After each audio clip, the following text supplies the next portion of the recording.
our individuality leads to the logical conclusion that there is something that only you are capable of doing, right? And that is your greatest value. And I would come back and call that your purpose, right? That you have a unique value that only you can fulfill in this lifetime. And that's your duty, right? That's not only your duty, it's what the world needs. And so where I am in my life and in my career is I want to help people, live a life fulfilling their purpose. And creativity is really the gateway to that. Welcome to the podcast today. My special guest is Dan Scott. Dan is CEO and co-founder of a group called Spotlight Advisory Group. He's an attorney. He works with artists, athletes, founders, other creative people, and you guys are in for a treat today. He's a music guy that has done music for a long time, but he went down the legal path and kind of helping people with, we'll call it success with financial side of things. But what I love about this conversation is we're going to get deep into what is enough of money, which is typically measuring success.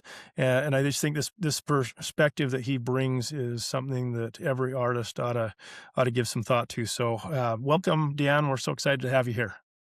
Thank you, Jason, for having me. I'm excited to dive in.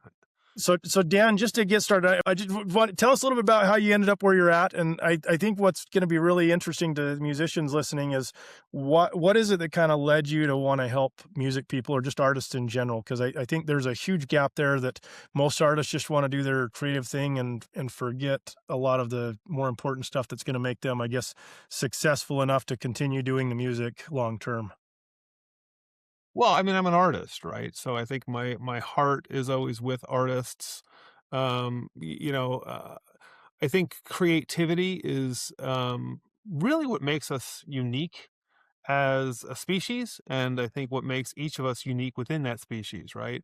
And how we differentiate ourselves is our unique ideas of value. That's sort of an institutional definition of creativity. So, creativity is what fuels us, and so I think that, creatives and artists should run the world. I mean, coming back to that punk rock roots, I say increasingly more, just very bluntly, I don't think anything we've built is right. I think we need to sort of, I love the Steve Jobs quote. I'm going to paraphrase it, but essentially, you have to realize that the world is built by people that are no smarter than you. And it's not necessarily the case that it has to be this way or should, or this is the best way.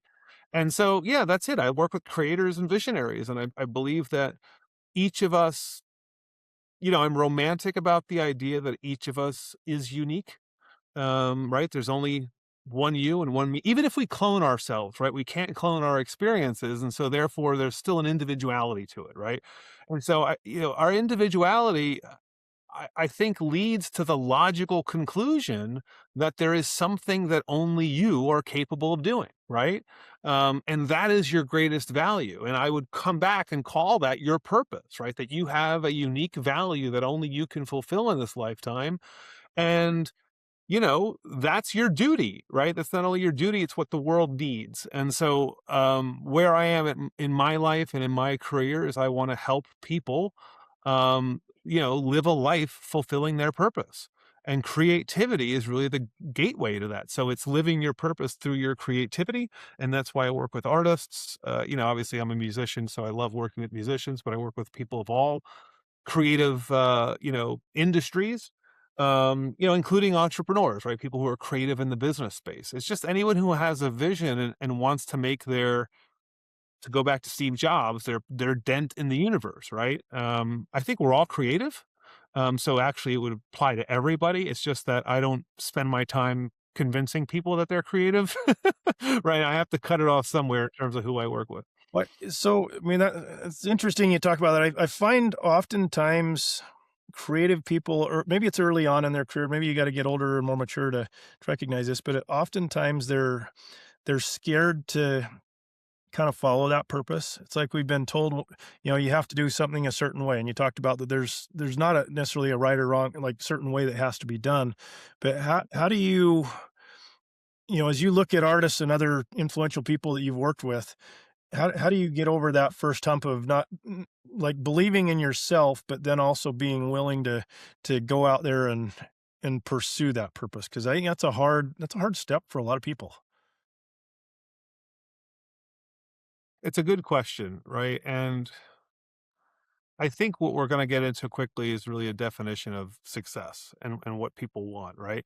I always, someone who's chasing something, and I sort of said this before we got on online here. I don't believe in chasing anything, right? Um, because it's always fleeting. And we live in a society, this comes back to we've done everything wrong, right? We've created a society and a system of values that get embedded in us, right? That have definitions of success. Success is defined primarily by how much money you make, right? Or how much maybe power you can yield or influence you can yield. And so, for a lot of artists, right? You're growing up thinking you want to be famous, right? Maybe without even consciously choosing that. It's just the image of fortune and fame, right? And that's completely wrong. And so where I start with a lot of artists is I have to come to a common understanding of what the goal is. If what you want to do is get rich, right? Go buy a lotto ticket because the odds are probably better than doing it through music, right? And most musicians that I work with, I can't say I've actually encountered one, or maybe I've just ignored them if I have, but I don't know any musician that makes music or any artist that makes art because they want to make money from it, right? They do it because creativity is not what you do, it's who you are, right? And so most artists, and this goes to, the very successful ones who've made a lot of money, like they're happy they've made money and it's a great sort of byproduct, but it was never necessary, right? They just really wanted to make music and to be able to live a normal life doing that. So I always start by kind of breaking down what it is we're really trying to accomplish. And I get to the point of let's start very generally, right? I mean, if you put 100 people in a room and ask them, what do they want out of life? 99 to 100 of them are going to give you some answer about happiness or living a fulfilling life, whatever that means, right? What do you want for your kids? I want them to be happy. I want them to live a fulfilling life, right? So what does that mean? And again, I've spent the time to kind of go like to me, to me, I'm preaching what I think is a logical conclusion, right? There is science around what happiness and fulfillment is, right? I am a student of the positive psychology movement, the study of happiness.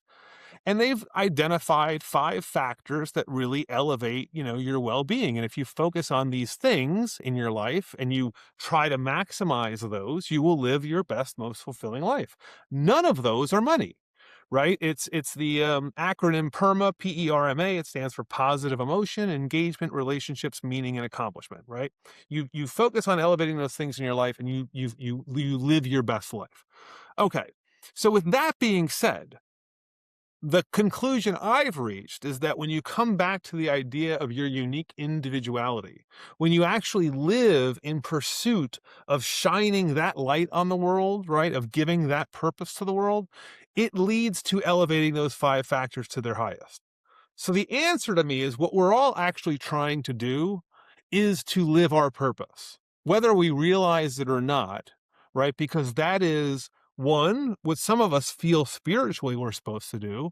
And two, it leads to the happiness and fulfillment that we all want, right? Even if you don't kind of feel the mission element to it.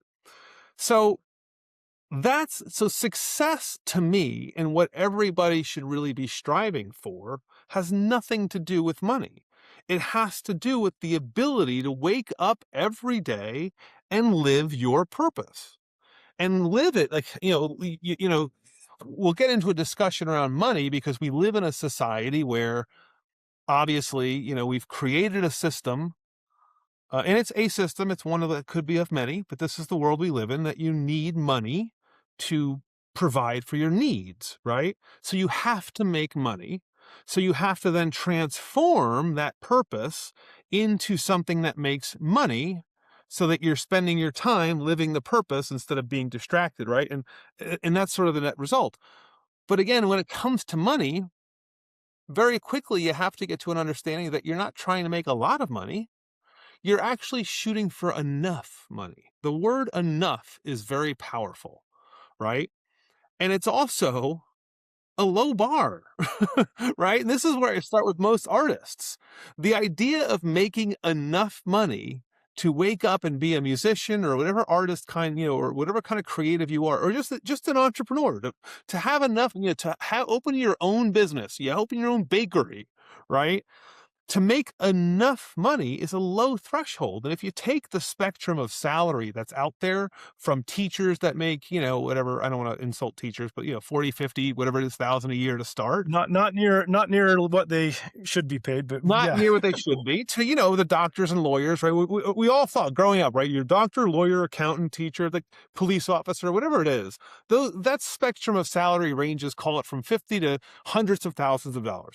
You absolutely can transform your purpose into a livelihood that makes enough money, something on that spectrum. And most people don't do it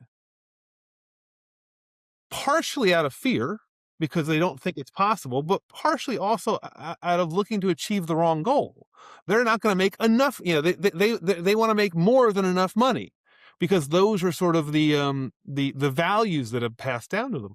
Also, being very short-sighted, realizing that when you sacrifice early on in your life and you keep that enough bar low, you actually lay the foundation for much more greater financial success down the road. But we jump into this, societal image of, well, I need to get my own place and I need to get my own car and I need an extra bedroom for guests and I need to, all of these I need tos that are luxuries that you're making a decision to choose and prioritize over what should be your greatest priority of living your purpose. Yeah.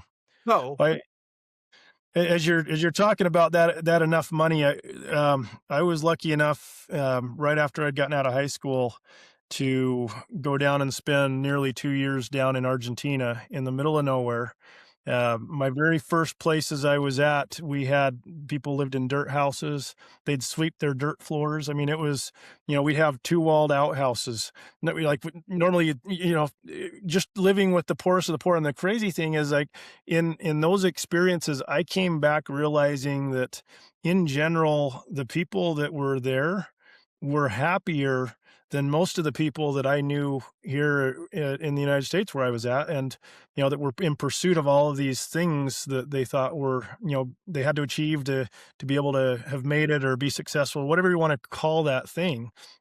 And I think that having enough is, I mean, that's a great question that I think every human being ought to just ask themselves of, like, can I eat and then can I take care of the people I love?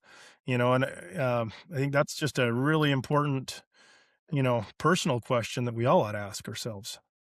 and it also gets very quickly to an understanding of what money really is, right? We have transformed money into a goal, if not a god, right? It is what we praise and measure our success by. Money was designed to be a tool, Hmm. right? A resource.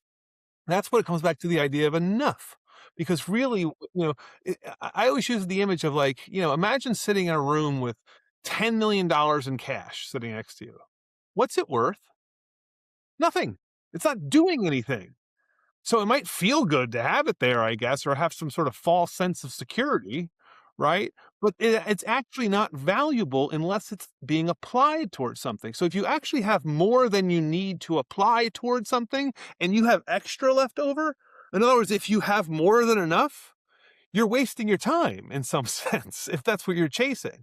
Now, the cool thing, and I just want to get this out of the way, I am not against money, right? Money is great.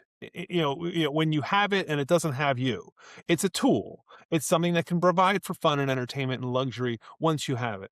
And I'm not saying that making money is bad, but the trick is when you actually don't focus on money in terms of the goal and you focus on purpose, you actually are giving your greatest value, right? There's only one you. So from a supply and demand perspective, there's nothing more valuable you can do than live your purpose.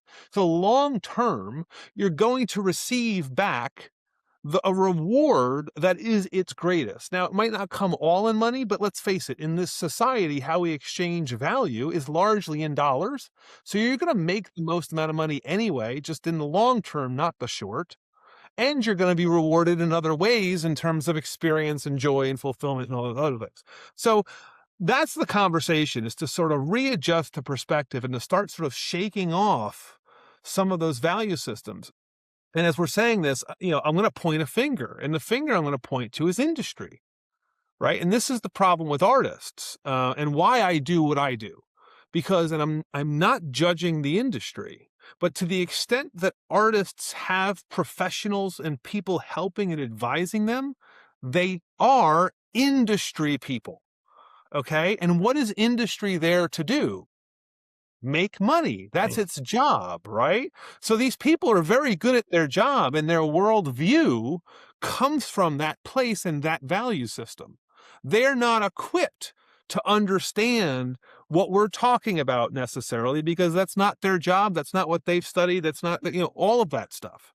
So the problem becomes, artists are thrust into an industry. They're told this is what you have to do in order to be successful, and all the advice they get is advice that, for the most part, there's always exceptions, but for the most part, the advice they're going to get is advice that leads to dollars. That dollars is the goal, and that's not what artists are about.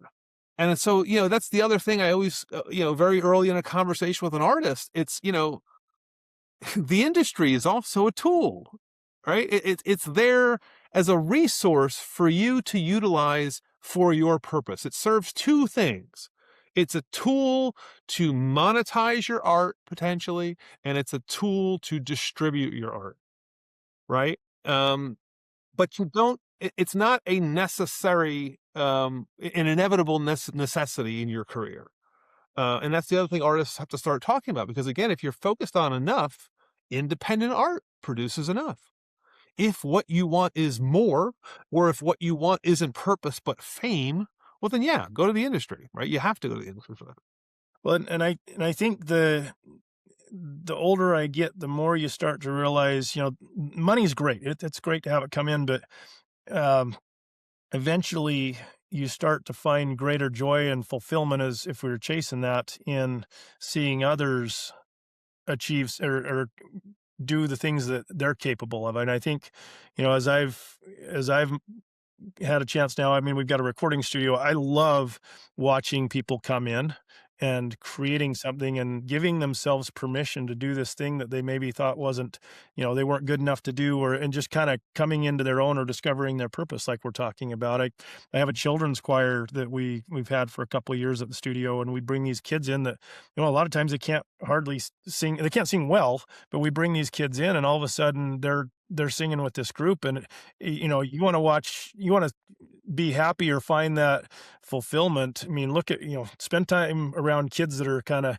you know all of a sudden realizing they can do something awesome, and that's a payday that, I mean, there's no dollar amount you can put on that. And that's why teachers, are willing to work for as little money as they're doing. But I think as you become a successful artist musician, I think part of the lasting success is really probably hinges on this word impact, of like, what's your impact, or what's that legacy that you're going to be remembered by, or who did were you able to make a difference to even just that one person? I mean, fame's cool, but a million people, that's great. They went to a concert and listened to you, but did you really make a difference for any of those people there? I don't know. If the one song was able to help somebody who just lost a loved one, that type of story, I can guarantee you go to those big artists and a story like that's gonna, you know, matter more to them than the fact that they did 100,000 people at a stadium somewhere. I think, I have to, press you a little bit there to say, when you say successful artists, like how again are we defining that, right? Mhm. Are we taking the industry definition of somebody who has, made millions of dollars and sold millions of records?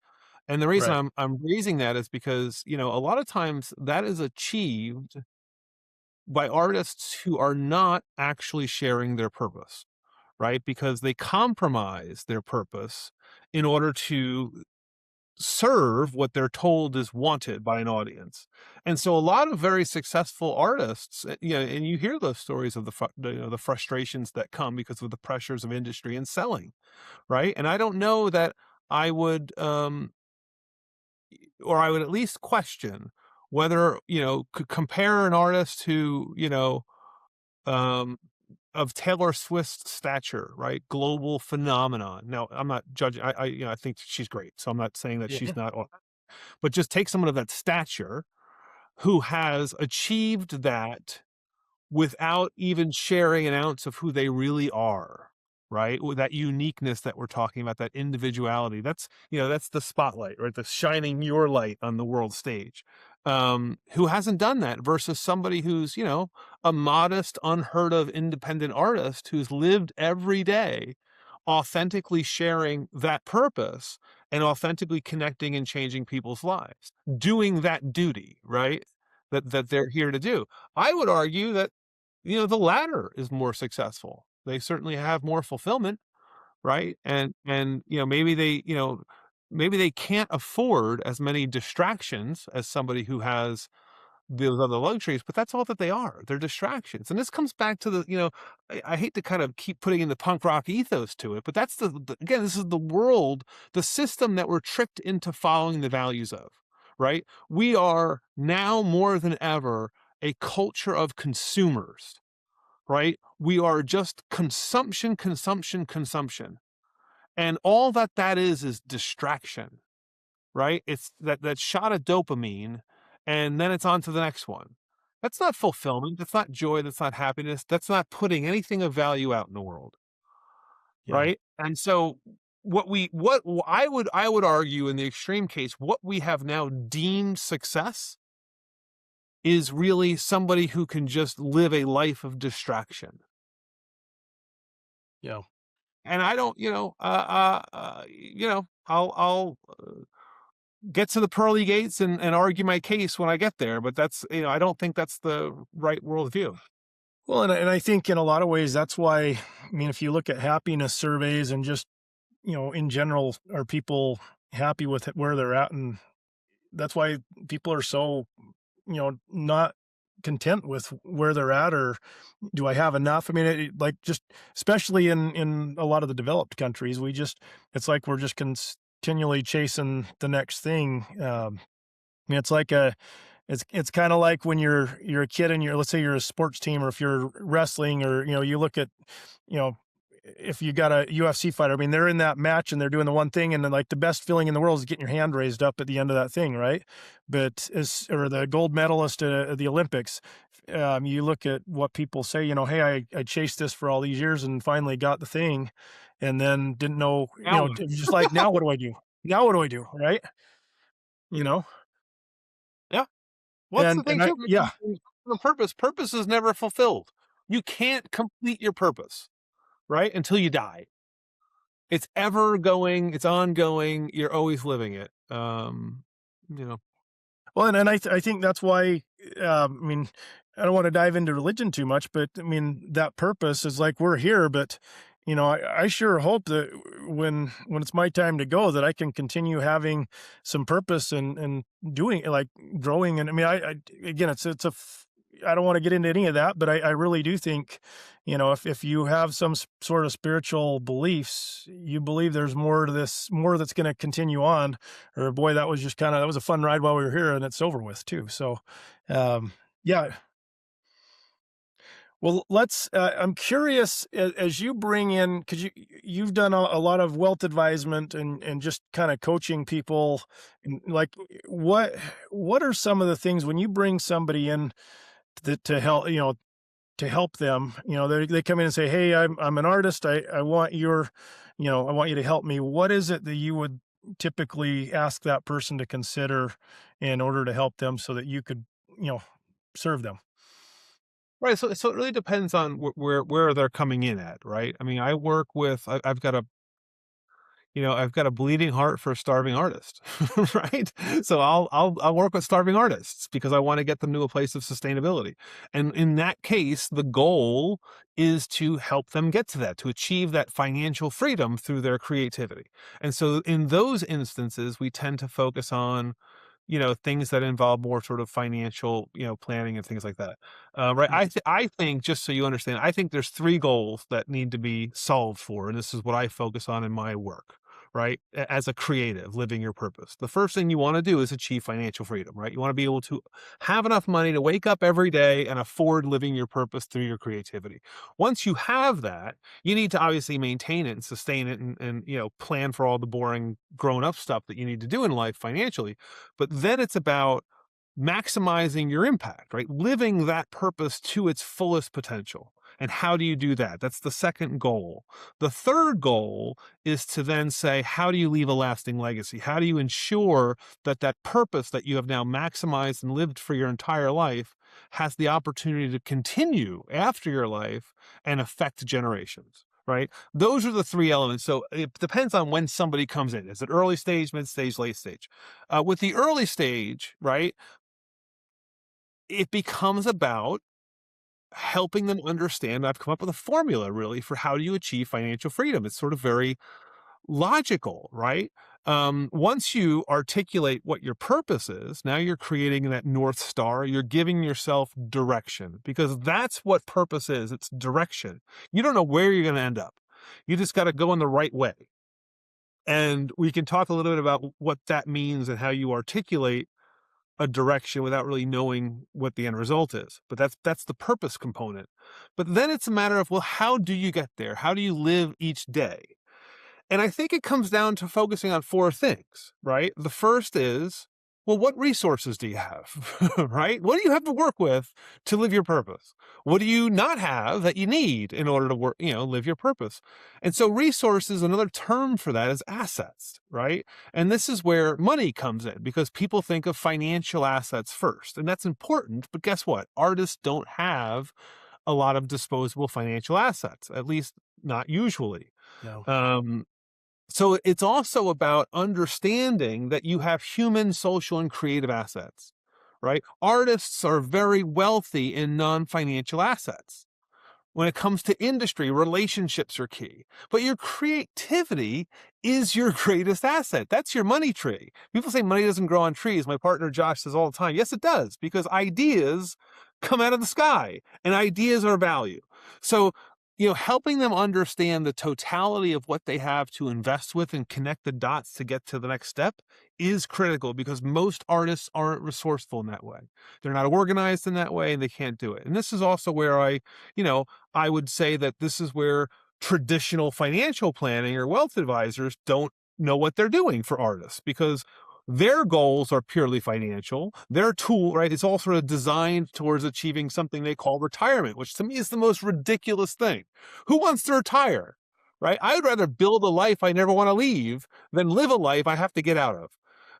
So that whole model doesn't apply to artists. It's more about how do you use their resources? How do you invest them? And how do you cultivate the ones they need so they can invest with them later?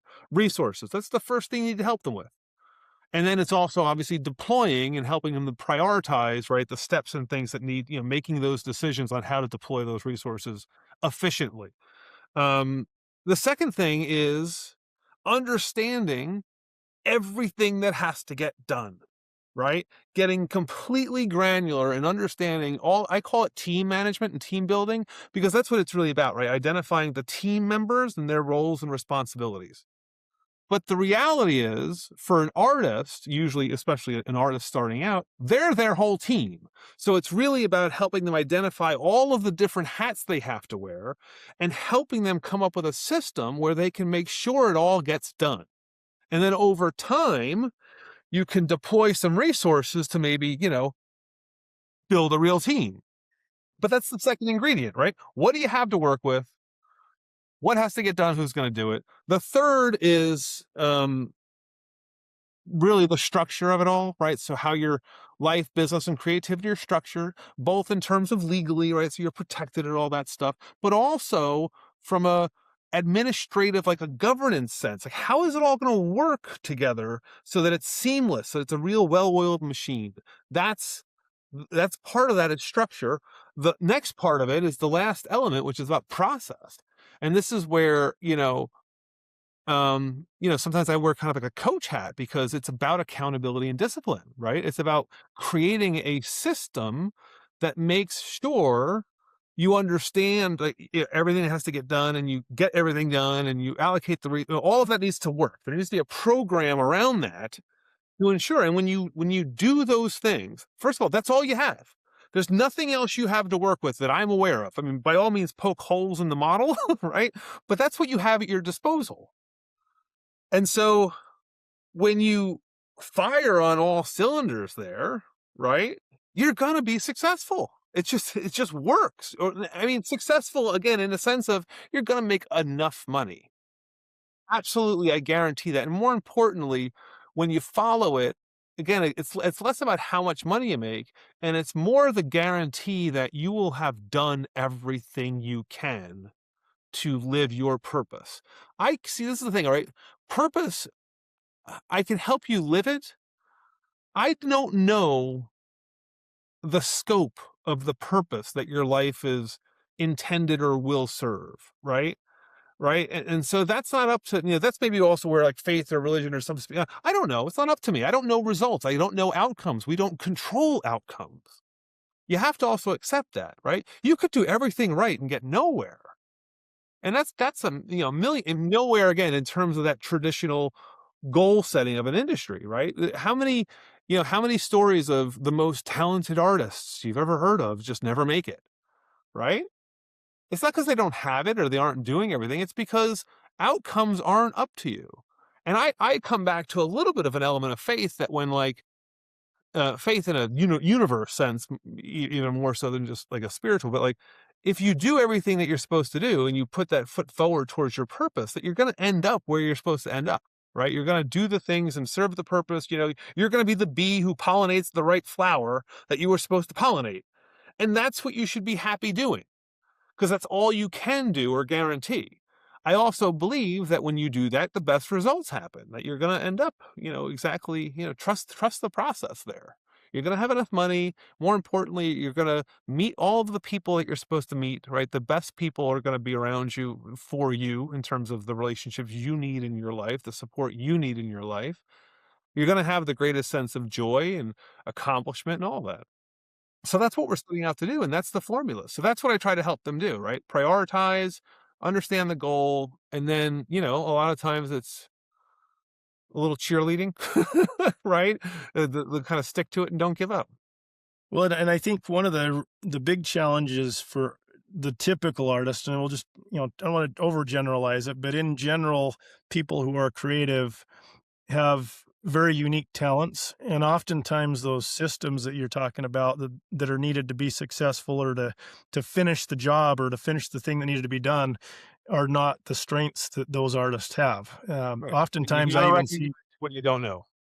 yeah, I can't tell you the number of, like you said, these super amazing musicians or artists that when they're in their element and they're in their flow, it's just amazing to watch happen. But, the idea of sending an email out to somebody to build a fan base, or even sometimes even posting something on the social media stuff that you have now, like that just is not even like it almost, I've seen some people just shut down and like to the point where they won't do that, or won't even think about it. And I think the key is, in order to get to that enough, and then probably have more than enough so that you can have bigger impacts. I think if you can get yourself to a point where you have more than you need, good people are going to have much bigger impact and lasting legacy on that. So it's super important to be able to identify what you're not good at and then recognize those skills. Or, I mean, you can hire them, but recognize what's needed well enough so that if somebody's doing a good job when you put them in that role to support and,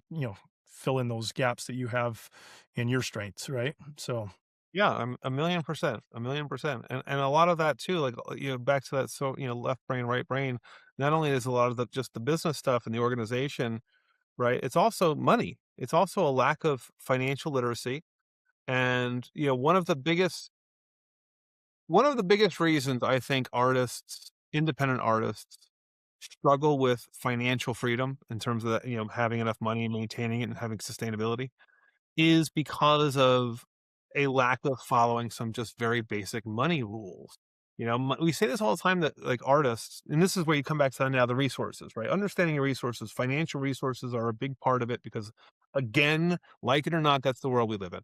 And so you have to understand that money is, it's just entirely made up. It's fake. Okay, let's just call it what it is. It's not real. Somebody made it up, right? And we made rules up. So all you have to understand are the rules of the game. And if you follow the rules of the game, you will not only survive, you'll thrive. Now the trick is to not buy into the game, right? And its goals in terms of what winning means, but you have to navigate the game board. And so that's one of the first things we talk about is what are those rules? And the biggest one that I think is always that I see most of all for artists, particularly musicians, because of the cost involved in producing their art, they do not follow a budget, right? And they are aspirational when it comes to budgeting. And they will go into enormous amounts of debt because they believe that there's going to be a windfall, which again, that's not what we're chasing here, right? We're chasing sort of a modest stability to start, right? That enough concept. And so when they do that, they have just set themselves up. They've made the hill so steep that they've set themselves up for failure. And so that's one of the first things I do with artists, particularly of little financial means, is to show them how to live within those means, even if they're little. Hey, guess what? You're young. Having a couple of roommates is okay, right? Renting a room instead of a whole apartment is okay early on. Remind yourself, what is it you're trying to live? Right? And we Yep. again, we quickly fall into the, like, I want what he has over there, right? And so it becomes a material goal again. You have to, like, put that aside. You're gonna get there, but you want the freedom to live your purpose. And so that takes some sacrifice to have that experience in the beginning. And you have to, a lot of times it's a come to Jesus. What do you really want here, right? I mean, do you really want to live your purpose and have that freedom, or is that a false narrative you're telling yourself because what you really want is luxury? Um, One but of the other big things I see with, artists, we'll call it starving artists, is they don't they try to do everything themselves. Because I mean, in today's society, I mean, I can go Google at YouTube, ChatGPT, whatever it is, and it can give me a step by step how to do the thing. Somebody's showing me how to do the thing, and I think one of the big kind of things for me as I look back was when you can recognize, okay, my time is worth this much, to me, whether that's $10 flipping burgers, if that's what your hour of your time is worth, great. If it's, 20, start getting in these bigger numbers. And all of a sudden, if you can go out and find somebody to do some of the things you don't like, and whether it's for $2, $1 an hour, $10, like flat $500 a month, whatever it is, all of a sudden you can buy back your time. And that whole concept of buying back your time is one of the most liberating things I think for artists, but we hesitate so long to. I think most artists in general, I think, start buying back their time way too late in the game, and it probably sets them back 5, 10 years. And I just think that's I've just seen it way too many times over the years, and then all of a sudden it's almost too late for them to accomplish all the things that they wanted to because they were trying to figure it out and do it, you know, do every little thing because they didn't want to pay somebody to help.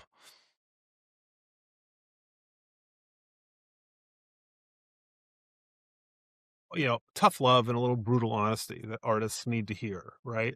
I encounter a lot of artists that think they know what they need, right? And I'll have a conversation. They're like, "Well, yeah, love what you do, but what I need right now is," and they'll say something, "I need a booking agent, or I need," and it's like, well, first of all, time out. If you knew what you were doing, you wouldn't be in the predicament you're in, right? You know how to make art and creativity. That's what you're good at. And so when an artist comes to the table with a fixed, already mind made up on what they need, that's usually, a non-starter, right? Because you have to overcome thick-headedness. And so you have to be, honest with yourself. Like you probably don't know what you need, and you need to know that you don't know what you need, and that's why you need help, right? Um, and so that's, I kind of joke sometimes, like, for a number of reasons, I've compared myself to Harvey Keitel in Pulp Fiction, as the wolf, where he comes up to clean up the mess, but he comes in and he's very sort of like curt and like get to business because you got to get shit done, right? And I think sometimes artists need that, and and a lot of people want to stroke the artist of an ego, or worried to upset an artist, or worried to tell them something the artist doesn't want to hear because they're looking after their own self-interest, which would be maybe losing the artist as a client. um, so there's it's certainly a complicated puzzle, and there's a lot of different challenges that come up. But I do think the biggest one is is the budgeting, because I do believe, and I have seen artists do this, you can make that modest living pretty early on in your career if you hustle.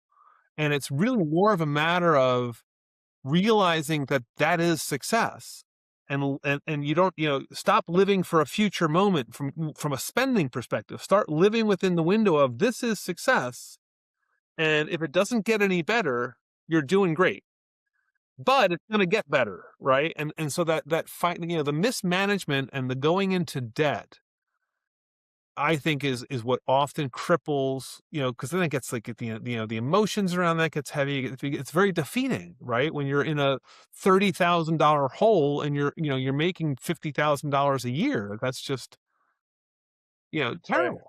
Well, it's funny as you're telling that story. I'm thinking of my fourth grade daughter. I've got 4 kids, so I've got my fourth grade's my caboose, and I've got kids that are in college. And Wow.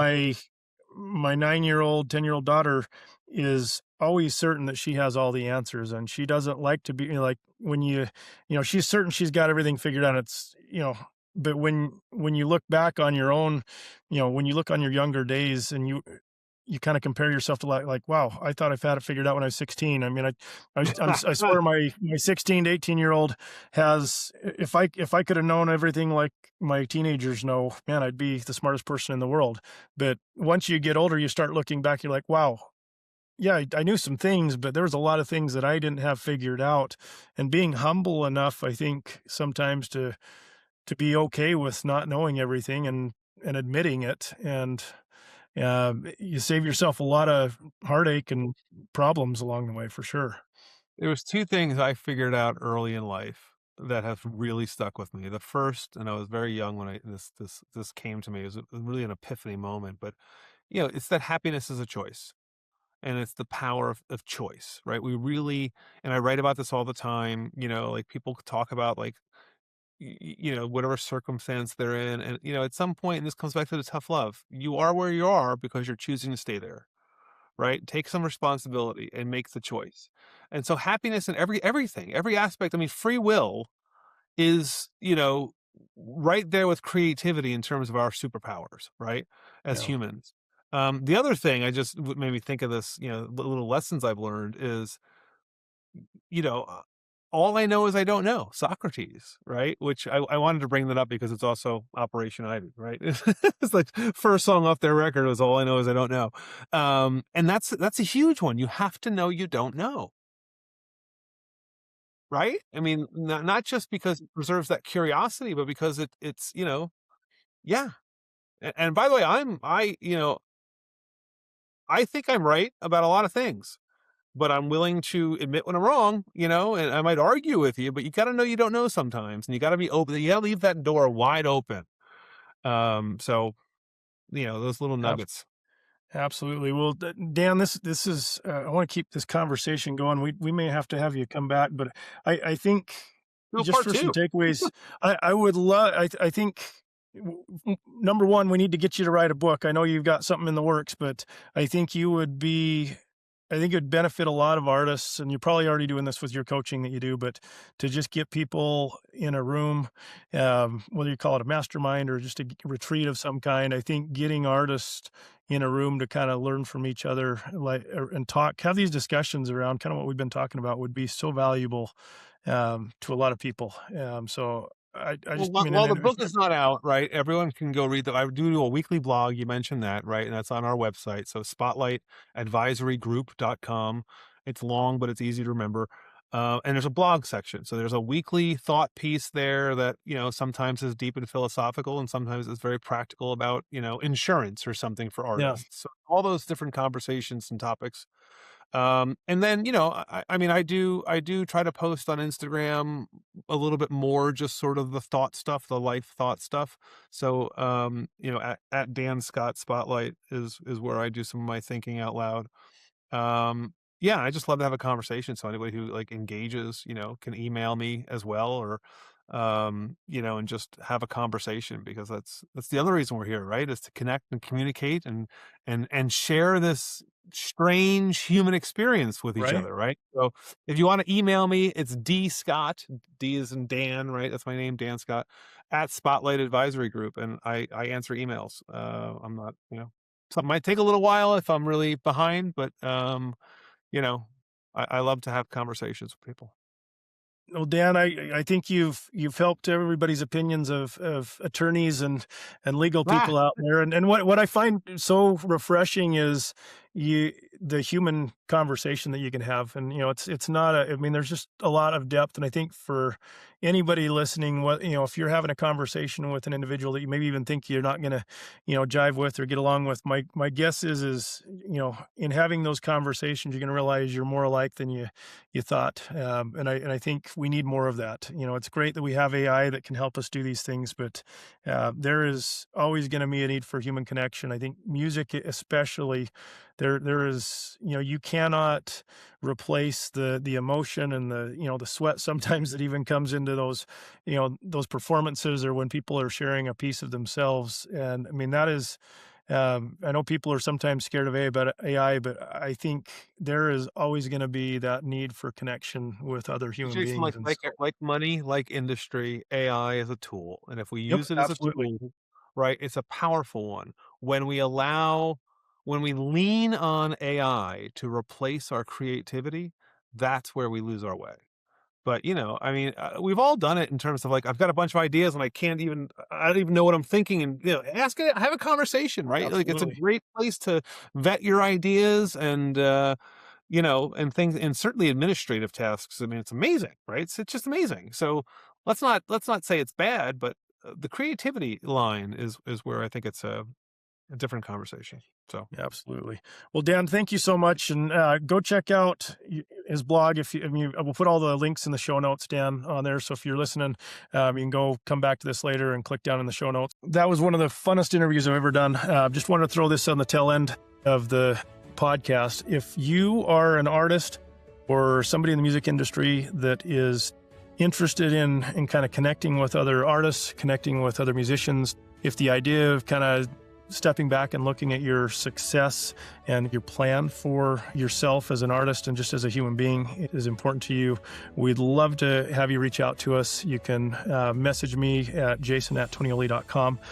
We are not only just kind of putting some groups together, but I take people down to Costa Rica and other places sometimes where we have these small mastermind groups. So if you are interested in connecting with me or other people like Dan, who I think is going to for sure be bringing a group down of artists soon, message us. You can come. I'll send you back information about some of the trips, some of the retreats that we offer. And I think as I've done these with other people, it's some of the most life-changing things that they can do just from a perspective and for helping them find that fulfillment and impact that we seem to actually be chasing versus just trying to chase the money success. So look forward to working with you if that's something that's interested, but go ahead and go to jason@tonioli.com, shoot me a message, and I will be in touch with you personally. Thanks.